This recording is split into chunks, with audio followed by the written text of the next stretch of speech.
Today we would be doing an overview of two papers of the course BEGC 132, that is Selections from Indian Writing Cultural Diversity. ठीक है, इसके बारे में हम लोग देखेंगे। तो ये फरवरी 2021 का जो कि दिसंबर 2020 सेशन का फर्स्ट पेपर था टर्म एंड एग्जामिनेशन का। ठीक है, तो ये 3 आवर्स का पेपर था और 100 मार्क्स का पेपर था। ठीक है, तो नोट में क्या दिया गया है, attempt any 5 question in all, 5 question total आपका पेपर में करना है। ठीक है, क्वेश्चन नंबर 1 इज़ कंपलसरी, 1 आपका कंपलसरी है। ठीक है, और all questions carry equal marks. तो अब पेपर अगर आप देखोगे, क्वेश्चन नंबर 1 में आपका 5 क्वेश्चंस है। ठीक है, 6 क्वेश्चंस है टोटल में, टोटल 6 क्वेश्चंस में से आपको कोई भी 4 करना है। ठीक है, पर क्वेश्चन आपका 5 मार्क्स करके है। ठीक है, अब कैसे करके आप ये सब क्वेश्चंस अटेम्प्ट करोगे, when you are writing reference to context, जैसे आप देख पा रहे हो, answer with reference to context any 4 of the following आपको आंसर करना है 6 में से। ठीक है, तो आप कैसे करके अटेम्प्ट करोगे, जब आप रेफरेंस टू कॉन्टेक्स्ट कर रहे हो तो आप अपना पोएम, कौन सा पोएम से लिया गया है और कौन राइटर है उसके बारे में आपको बताना है। First you give the introduction and then ये जो आपका राइटर और पोएम कहाँ से लिया गया है ये आप बताओगे, और फिर आप इसके बारे में रेफरेंस टू कॉन्टेक्स्ट के बारे में बताओगे। अब मैं बताता हूँ रेफरेंस टू कॉन्टेक्स्ट आप लोग अटेम्प्ट कैसे करते हो। देखो, रेफरेंस टू कॉन्टेक्स्ट आप ऐसे करके करोगे कि शायद आपका जैसे लाइन्स है उसमें क्या बताया गया वैसे आप इंटरप्रेट करके लाइन बाय लाइन इंटरप्रिटेशन कर सकते हो। ठीक है, या ऐसे भी कर सकते हो कि उससे पहले कॉन्टेक्स्ट क्या बोला गया है पोएम में उसके बारे में भी थोड़ा रेफ़र करके, और ये लाइंस के साथ क्या रिलेशन है ये आप बता सकते हो रेफरेंस टू कॉन्टेक्स्ट में। मतलब कॉन्टेक्स्ट को रेफरेंस करके आपको एक्सप्लेन करना है, इसी का मतलब है रेफरेंस टू कॉन्टेक्स्ट। अब आप ये क्वेश्चंस अटेम्प्ट कैसे कीजिएगा, जब आप बुक्स में पढ़ते हो, देखिएगा ज़्यादातर मैं पेपर एनालिसिस करता हूँ, बट ये वाले में मैं क्या सजेशन देता हूँ आपको कि आप जब बुक में लिखते हो जितने भी पोएम्स है उसका जो पोएम्स है उसका आप नाम लिखिए, what poem it has been taken from, okay, and आपका राइटर का नाम आप साइड में एक पेज में लिखिए। You write down all the poem and writer's name, और उसके बाद आप उसको याद कर लीजिए एग्जाम पॉइंट ऑफ व्यू के लिए, क्योंकि हर आंसर में अगर आप पोएम और राइटर के बारे में नाम अगर आप देते हो तो उसमें ज़्यादा मार्क्स मिलता है। ठीक है, सेकेंड पॉइंट की ये है कि जितने भी रेफरेंस टू कॉन्टेक्स्ट है वो रिपीट तो ज़्यादातर नहीं होते हैं, तो आपको क्या करना है कि आपको देखना है कि जितने भी बुक में है उसको रीड करना है और रीड करके उसको समझना है। ठीक है, अगर आप पोएम को समझ लेते हो या समरी थोड़ा बहुत रीड करना है, अगर आप समरी को और पोएम को समझ लेते हो तो you can answer the reference to context answers. ठीक है, तो अब हम लोग चलते हैं क्वेश्चन में। जैसे नंबर 1 ए जो है, I M neither among sinners nor among saints, neither happy nor unhappy, I belong neither to water nor not to earth, I am neither fire nor air, I know not who I am। ठीक है, इसके बारे में आपको लिखना है, तो आपका कौन सा पोएम से है, कौन राइटर है, इसके बारे में आपको बोलना है। ठीक है, नेक्स्ट क्वेश्चन आते हैं B, I love the beautiful one with no bond no nor fear, no clan no land, no landmarks for his beauty. ठीक है, नेक्स्ट क्वेश्चन ये है, तो आप देखिएगा बहुत सारा डिवोशनल पोएम्स भी है आपके पोएम्स में, तो डिवोशनल पोएम्स आप अलग से उसको देख लीजिएगा। ठीक है, जैसे बहुत सारे लव फॉर गॉड या डिवोशनल पोएम्स है तो उसको आप अलग से देख लीजिएगा, वो बहुत इंपॉर्टेंट है। ठीक है, नेक्स्ट आते हैं सी नंबर क्वेश्चन क्या है, long as stresses the night of parting, the day of love is short as life, if I see not my love O friend how can I spend dark nights of grief. ठीक है, ये आपका एक love poem से लिया गया है, और मैं इस कॉन्टेक्स्ट का नाम इसीलिए नहीं बोल रहा हूँ या सॉल्व इसीलिए नहीं कर रहा हूँ क्योंकि आप लोग को ये चीज़ को खोजना सीखना चाहिए। ठीक है, क्योंकि मैं पेपर एनालिसिस करता था, बट मैंने सोचा कि इस बार आप लोग पेपर को खोजो, एक बार बुक में देखो कि कौन सा कॉन्टेक्स्ट में दिया गया है, उसको देखो और उसके बाद आंसर करो, क्योंकि अगर आप खुद से खोजोगे वो चीज़ को तो वो चीज़ को आप और अच्छे से जान पाओगे। If you when you search that thing you can right it more better way. ठीक है, क्योंकि बहुत सारे रेफरेंस टू कॉन्टेक्स्ट होते हैं और रेफरेंस टू कॉन्टेक्स्ट कभी रिपीट नहीं होता है, ज़्यादातर चांसेस है कि वो अलग होता है। ठीक है, बहुत सारा कॉन्टेक्स्ट होता है, कोई भी लाइन उसका ज़्यादातर चांसेस है कि उसको डिफरेंट लाया जाए। अगर सेम हो गया तो वो बहुत कम चांसेस होता है, अगर हो गया तो फिर ठीक है, कोई बात नहीं, दैट्स गुड लक। अगर सेम, अगर क्वेश्चन पेपर से अगर सेम हुआ तो रेफरेंस टू कॉन्टेक्स्ट में, क्योंकि बहुत सारे पोएम्स हैं कोर्स में, ठीक है। तो नेक्स्ट क्या है, D, once you are use to it you never afterwards feel anything, ठीक है, ये डी का है। फिर ई का क्या है, I cannot touch the shadow of your wing, I will be born again and again, ठीक है। एफ का क्या है, I am your earth, you the shelter of my secrets, the garden belongs to you, come and enjoy it, what tribal of mind lured your way, ठीक है। तो यहाँ पर आपको जैसे मैंने बताया, आप पोएम का नाम और राइटर का नाम ज़रूर से दीजिएगा, इससे रेफरेंस टू कॉन्टेक्स्ट में और भी आपका आंसर अच्छा होगा। और कितना लिखना है, क्योंकि ये 5 मार्क्स का है तो यहाँ पर वर्ड्स तो कुछ यहाँ पर नहीं लिखा गया है, so probably if you right minimum 1 page it would be okay, ठीक है। तो आप ये भी देख लीजिए कितना लिखना है, ये भी एक क्वेश्चन आता है, क्योंकि when there is no word limit you have to see how much you have to write, क्योंकि ये 5 मार्क्स करके है तो you have to write minimum of 1 page. If it goes to 1.5 that's okay, but उससे ज़्यादा नहीं होगा। जितना आपका 75% आपका मिनिमम लिखना ही है ऑफ अ पेज, जो इग्नू का पेपर होता है, minimum 1 page to 1.5 page. I am talking about how to write and how much you have to write, ठीक है। नेक्स्ट क्वेश्चन क्या है, नंबर 2, यहाँ से आपका 20 मार्क्स का क्वेश्चन होता है। तो the paper has been divided into 2 parts of the paper, ठीक है। जैसे बोला गया कि क्वेश्चन नंबर 1 का वो कंपलसरी है, कोई भी 4 आप अटेम्प्ट करो 20 मार्क्स का। अब बाकी यहाँ पर 8 क्वेश्चंस में से, या रादर अगर आप बोलोगे 7 क्वेश्चंस में से आपको 4 करना है, ठीक है। तो टोटल में आपको 4 करना है, दैट इज़ 20 मार्क्स ईच।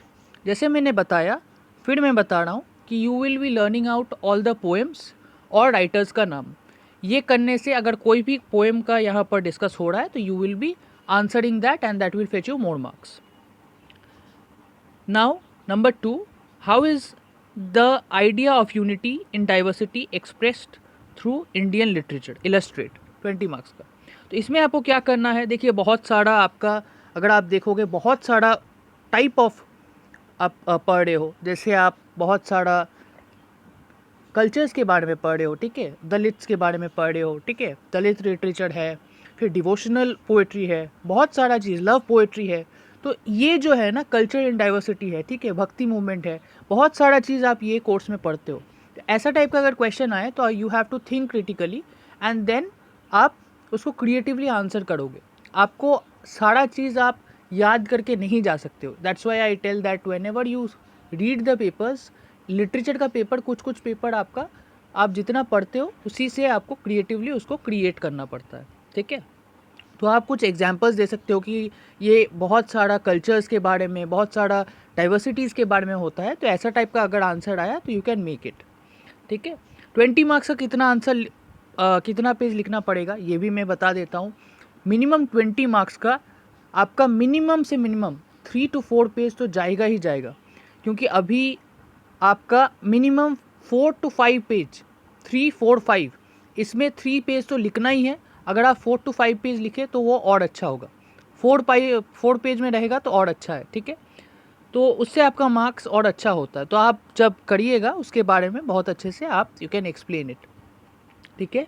क्योंकि ये रेडीमेड आंसर कहीं पर अगर आप पढ़ भी जाओगे तो टीचर को आपका जो क्रिएटिविटी है या आपका जो अंडरस्टैंडिंग है कोर्स में वो समझ में नहीं आएगा। तो that's why I am telling you कि कैसे करके आप इसको अटेम्प्ट करोगे या क्या क्या चीज़ आप लिख सकते हो, ठीक है। Next goes on with 3, trace with suitable examples the links between language, culture and power. देखिए ये कोई पर्टिकुलर कोर्स के बारे में या पर्टिकुलर पोएम के बारे में नहीं बताया है। अगर आप देखोगे पर्टिकुलर पोएम या वर्क के बारे में नहीं बताया, इसको आप खुद से ही एग्जाम्पल से आप दे सकते हो, ठीक है। जहाँ पर लैंग्वेज, कल्चर और पावर, जैसे मैंने पहला वाला क्वेश्चन में बताया, आप वैसे ही एग्जाम्पल दे के यू कैन डिफाइन इट। और ये आपका एक बहुत सारे पोएट्री में एग्जाम्पल्स है, जैसे लव पोएट्री हुआ, फिर बहुत सारा दलित के ऊपर में वर्क्स है, तो इसके बारे में बताना है। फिर 4 क्या है, what does study of Dalit literature reveal, explain. Dalit literature एक बहुत इंपॉर्टेंट एस्पेक्ट है आपके इस वर्क में, इस कोर्स में, क्योंकि दलित लिटरेचर एक मार्जिनलाइज लिटरेचर है जो आपका एक लोअर क्लास सोसाइटी में कैसे करके उनके ऊपर अत्याचार होता है उसके बारे में आपको बताना है। और ये one of the most important topics है, ये ज़्यादातर रिपीट होता ही होता है, इसके बारे में आपको क्वेश्चन आते ही हैं ज़्यादातर टाइम में, ठीक है। तो दलित लिटरेचर को आप बहुत अच्छे से देख लीजिएगा। अब नेक्स्ट क्या होता है, what is the alternative perspective that Chandravati Ramayana offers and why is it important. अब चंद्रवती रामायणा ये आपका वुमेन्स पर्सपेक्टिव से रामायणा लिया गया है, जो कि आपका सीता जो है, या सीता माँ जिसको बोलते हैं, सीता माँ जो है वो आपका जो रामायण के कॉन्टेक्स्ट में जो है वो हीरो था, राम हीरो था, बट यहाँ पर सीता हीरोइन है, ठीक है। तो वो सीता के वजह से रावण का वध हुआ, इसी के बारे में ये चंद्रवती का ये रामायण बताया गया है, ठीक है। तो एक वुमेन सेंट्रिक अप्रोच है रामायणा का पर्सपेक्टिव से, तो उस हिसाब से रामायणा लिखा गया है। तो इसके बारे में बताया गया है कि ऑल्टरनेटिव पर्सपेक्टिव में वुमेन का जो है उसके बारे में आपको लिखना है। नेक्स्ट क्या है, 6, how is the writing of a history of Indian literature different from the writing of the history of other literatures like English, French और अमेरिकन लिटरेचर। ये वाला थोड़ा कॉम्प्लेक्स क्वेश्चन है। जब भी ऐसा टाइप का घुमा फिरा के क्वेश्चन अगर आप पूछता है, आप सिंपली उसको अटेम्प्ट करने की कोशिश करो, और अगर आप देखोगे ईजियर क्वेश्चन जो आपको ज़्यादा अच्छे से समझ में आ रहा है तो आप करना, नहीं तो आप बता सकते हो कि every literature has its own form, ठीक है, ओन कल्चर। जैसे इंडियन लिटरेचर में क्या है, यहाँ पर बहुत सारे लैंग्वेजेस, बहुत सारे कल्चर्स का एमलगेमेशन है। जैसे आप दलित लिटरेचर पढ़ते हो, बहुत सारे चीज़ में पढ़ते हो, तो उस चीज़ को आप बहुत बता सकते हो कि इसमें है।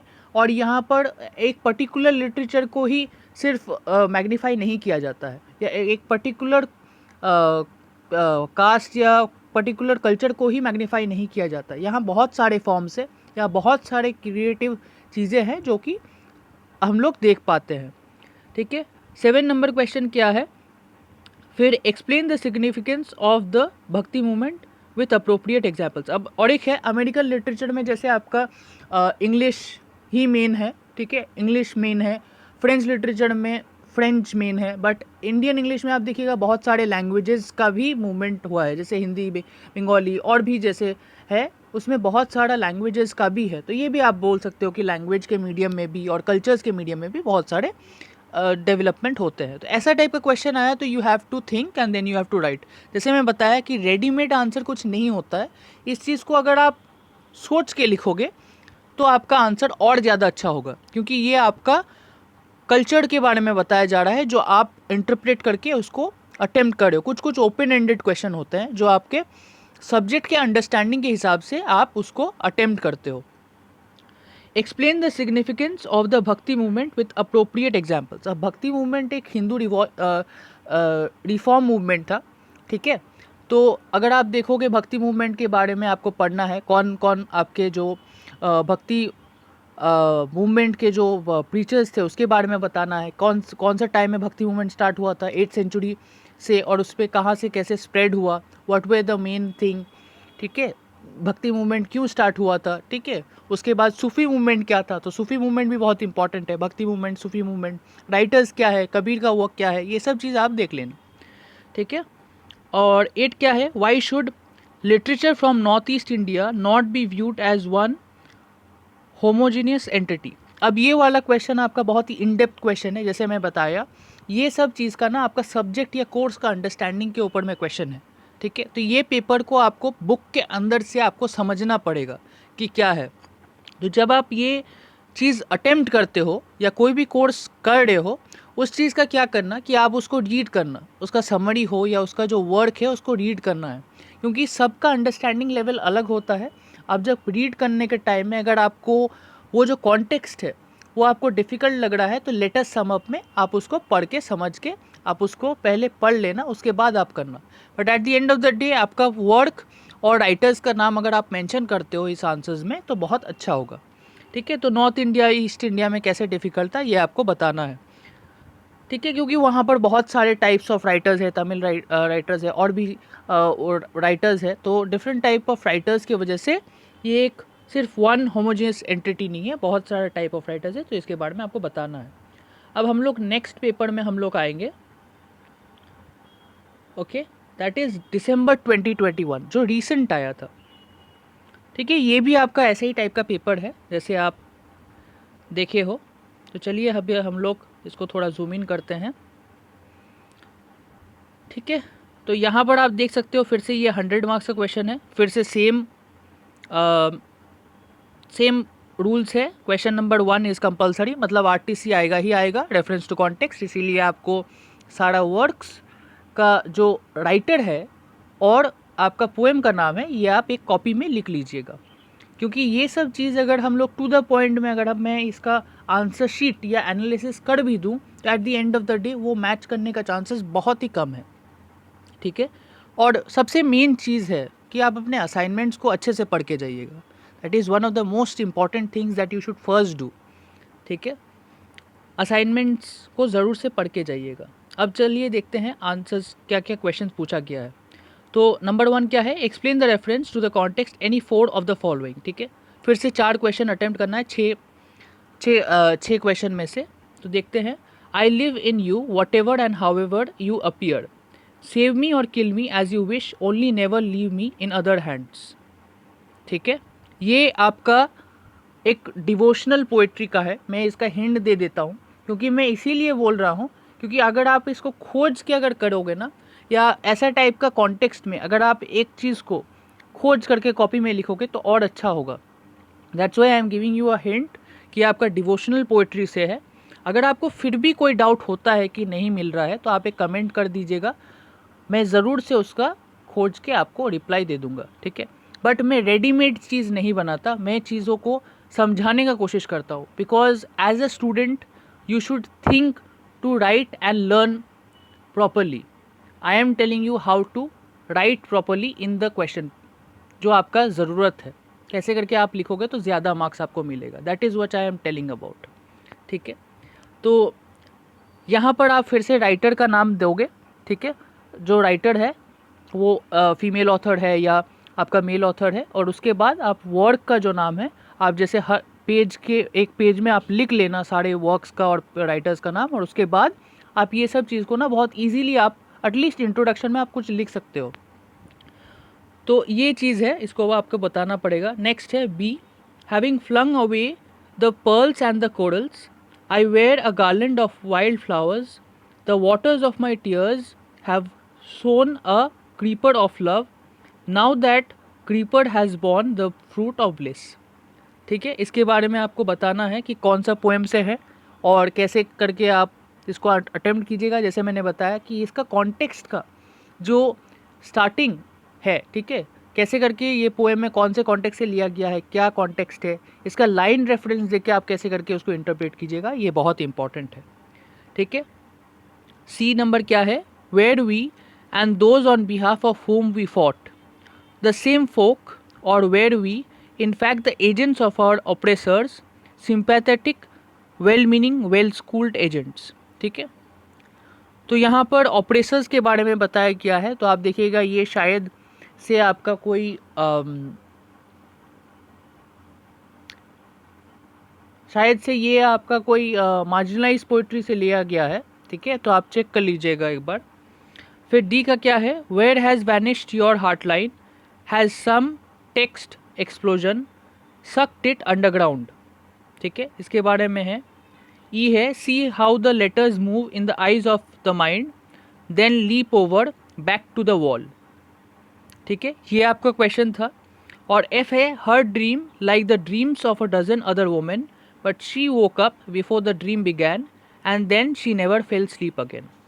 ठीक है, तो ये था आपका रेफरेंस टू कॉन्टेक्स्ट। जैसे आपने देखे, अगर आपको लगता है कि सेम लाइन्स टर्म एंड में हुआ है रेफरेंस टू कॉन्टेक्स्ट, तो आप ज़रूर से कमेंट कर दीजिएगा, मैं ज़रूर से देखूंगा, क्योंकि मैंने दोनों पेपर मैंने देखा है।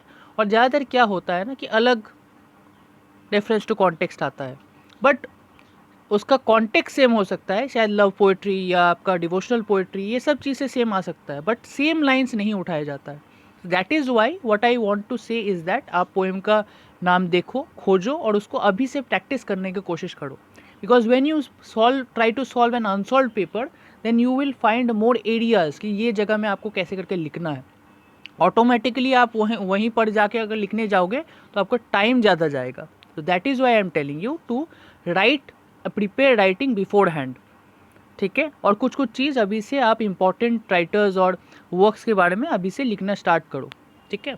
जैसे आप लेबल करना स्टार्ट करो कि जब भी एक लव पोइट्री है तो कौन कौन सा लव पोइट्री है, एक पेंसिल से उसको आप अंडरलाइन करो या उसमें मार्क करके रखो कि ये डिवोशनल पोइट्री है, ये आपका दलित पोइट्री है, ये आपका लव पोइट्री है, ठीक है। तो ऐसे करके अगर आप करोगे तो आपका जब भी क्वेश्चन आता है तो आप इसको ध्यान में रख सकते हो कि इतने सारे पोइट्री है, ठीक है। ऑलमोस्ट टोटल 11 तो मिनिमम है ही, 10 to 11 पोइट्री है ही, उसमें सारा चीज़ आप कैसे करके याद रखोगे। तो इसीलिए आप उसको अगर लेबल करके रखते हो तो उससे और अच्छा आपका अंडरस्टैंडिंग होता है, ठीक है। नेक्स्ट आते हैं व्हाट डू यू अंडरस्टैंड। अब 2 का आता है, अब फिर से वही 7 क्वेश्चंस आएंगे, ठीक है। 7 क्वेश्चंस टोटल और आएंगे, 1 का क्वेश्चन लेके टोटल 8 क्वेश्चन है पेपर में। तो 7 क्वेश्चंस में से आपको कोई भी 4 करना है, ठीक है। तो what do you understand by the term Dalit. जैसे मैंने बताया कि दलित लिटरेचर बहुत इंपॉर्टेंट है आप लोग के लिए, और हर साल दलित लिटरेचर से एक क्वेश्चन आता ही आता है। तो आप ये चीज़ को देखिएगा क्योंकि ये एक बहुत इंपॉर्टेंट इशू है। दलित लिटरेचर एक क्लास स्ट्रगल के बारे में बताया गया है, ठीक है। कैसे करके उसको ट्रीट किया जाता था, कैसे करके उन लोग को इतने प्रॉब्लम्स फेस करना पड़ते थे सोसाइटी में, उन्हें ठीक से जो रिस्पेक्ट या जो इन लोग का मिनिमल जो सर्वाइवल होता है, जो फूड होता है, वो भी उन लोगों को कितना डिफ़िकल्ट से मिलता था, इसके बारे में आपको बताना है। इस Dalit literature written for purpose explain, तो आपको यही बताना है कि द ऑपरेशन और the suppression of the class of the people, ठीक है, वहाँ पर क्या क्या चीज़ यूज़ किया गया है, जस्ट लाइक अ चेन्ड बर्ड, ठीक है, एंड द ईगल, ठीक है, वहाँ पर कैसे कैसे सिंबल्स यूज़ किया गया। तो ये सब चीज़ आप उसमें कोट करके लिखिएगा तो आंसर आपका और अच्छे से दिया जाएगा। और आप कुछ पोएम्स में भी, पोएम्स और राइटर्स का भी नाम मेंशन कर दीजिएगा ताकि आपका आंसर में ज़्यादा अच्छे से मार्क्स आपको मिल सके। ओके, नेक्स्ट है what according to N K. Nayak is the relevance of Indian English literature. अब फिर से वैसे ही टाइप का क्वेश्चन है कि आपको पूछा गया है अकॉर्डिंग टू एन.के. नायक, यहाँ पर राइटर का ही नाम दे दिया है, फिर इंडियन इंग्लिश लिटरेचर में क्या है इसके बारे में आपको बताना है। ओपन एंडेड क्वेश्चन है, आपको इसको समझाना है कि इंडियन इंग्लिश लिटरेचर में क्या है, ठीक है। नंबर 4 है how is the oral tradition linked to the issue of identity of the people of north east India. North east India से लास्ट ईयर भी एक क्वेश्चन आया था, घुमा के कुछ और टाइप का क्वेश्चन आया है। तो ओरल ट्रेडिशन क्या है, इसमें क्या मतलब राइटर्स में कैसे टाइप ऑफ लैंग्वेजेस यूज़ किया जाता है, कैसा कल्चर है, इसके बारे में आपको बताना है, ठीक है। तो आप मिनिमम जो कॉन्टेक्स्ट है, आप जो पोएम्स है उसको डिवाइड कर लो, उसके बाद आप जितना कवर कर पाते हो उसको एक एक करके आप करने की कोशिश करो। पहले उस चीज़ को डिवाइड कर लो, अगर नॉर्थ ईस्ट आप करते हो तो नॉर्थ ईस्ट का आप कर लो, फिर आपका लव पोइट्री है या आपका डिवोशनल पोइट्री है, वो सब चीज़ को एक एक पार्ट करके आप करो, ठीक है। अगर आप एक एक दिन करके अगर 2 पोइट्री करके करते हो या 2 क्लास का या 2 कॉन्टेक्स्ट का करते हो तो बहुत अच्छे से आपका प्रिपेयर होगा। तो you have to divide the chapters, ठीक है। अब नेक्स्ट क्या है, हाउ डज सववी मोचनम break stereotypes and prevalent myths, ठीक है, इलस्ट्रेट, इसके बारे में आपको बताना है, ठीक है। और इसके बारे में आपको लिखना है कि कैसे करके वो मिथ्स को ब्रेक करता है, ठीक है। What are the main elements of Sufi poetry, give examples, 20 marks. अब आप देखिएगा लास्ट ईयर आपका भक्ति मूवमेंट का आया है, इस साल आपका सूफी पोइट्री का आया है। तो आप देखिएगा दोनों भक्ति और सूफी पोइट्री में से, भक्ति या सूफी मूवमेंट में से, दोनों में से एक तो डेफिनेटली आएगा, ये आप श्योर शॉट पकड़ लीजिए, क्योंकि कुछ एलिमेंट्स होता है जो कि बहुत इंपॉर्टेंट है। भक्ति और सूफी मूवमेंट्स में से आपको क्वेश्चंस आएंगे ही आएंगे। तो आपको देखना है कैसा टाइप का पोइट्री है, कौन कौन से पोइट्स है, क्या मूवमेंट है। एक हिस्टोरिकल क्वेश्चन टाइप का आता है, एक डायरेक्ट वर्ड के ऊपर में भी क्वेश्चन आता है।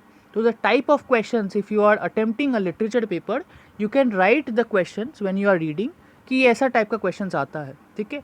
When we use to learn literature subjects, हम लोग साइड में लिख लेते थे क्वेश्चंस, क्योंकि हमेशा एक चीज़ याद रखिएगा, if you prepare your own self when you are reading the book, then you will have more confidence, ठीक है। आप जब क्वेश्चन साइड में लिखते हो या उसको अंडरलाइन करते हो या उसमें साइड में मार्किंग करके रखते हो कि ये इंपॉर्टेंट है, तो ये चीज़ का आपका बहुत अच्छे से आपका प्रिपरेशन होता है, ठीक है।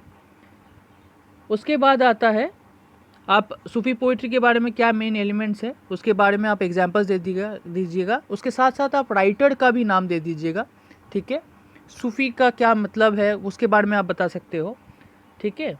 और why is English a popular medium of expression for writers of north east India, इसके बारे में आपको बताना है, क्योंकि इंग्लिश का आपका बहुत ईजीली आपका वेल स्प्रेडेड है और बहुत सारा चीज़ आप बता सकते हो, क्योंकि वो लोगों से बहुत ईजीली उसमें मीडिएट भी करता है, तो ये आप बोल सकते हो। और लास्ट क्वेश्चन है, discuss with reference to the text you have studied some of the themes that women take up in their writing. अब देखिएगा यहाँ पर फिर से आपको एक ओपन एंडेड क्वेश्चन दिया है। अब आप अगर टेक्स्ट को अगर पढ़ोगे, ये कोई स्पेसिफिक आपको नाम नहीं दिया गया है, अगर आप टेक्स्ट को पढ़ोगे तो आपको ये पता चल जाएगा। तो आप क्या कर सकते हो, जैसे women in the writing, like बहुत सारे वुमेन राइटर्स है, डिवोशनल राइटर्स है, जो कि लॉर्ड शिवा, लॉर्ड विष्णु, उनके ऊपर में पोएम्स लिखते हैं। तो आपको क्या करना है, आपको वो चीज़ को, राइटर्स के बारे में आपको बताना है कि कैसे करके वो कितने अच्छे से एक्सप्रेस कर रहे हैं, ठीक है। द लव, द डिवोशन, जो आपका जो प्यूरिटी है उसके बारे में कैसे करके वो बताते हैं, ये चीज़ के बारे में आपको लिखना है। तो यही था आज का पेपर का ओवरव्यू। आशा करते हैं आप लोग समझ पाए हैं। This is not a paper analysis, this is not an answer key of the paper. I just told you how to you have to attempt the questions, you have to mark them, and you, if you can, then you can underline them as well when you are answering the questions. Write the name of the writers and the piece of work as well as give examples in the work, मतलब कैसे करके आप जब भी ऐसे type के open ended questions करते हो। तो so that is it. I think so I have made you all understand, and thank you so much. And if you have any questions, then do write in questions in the comment box.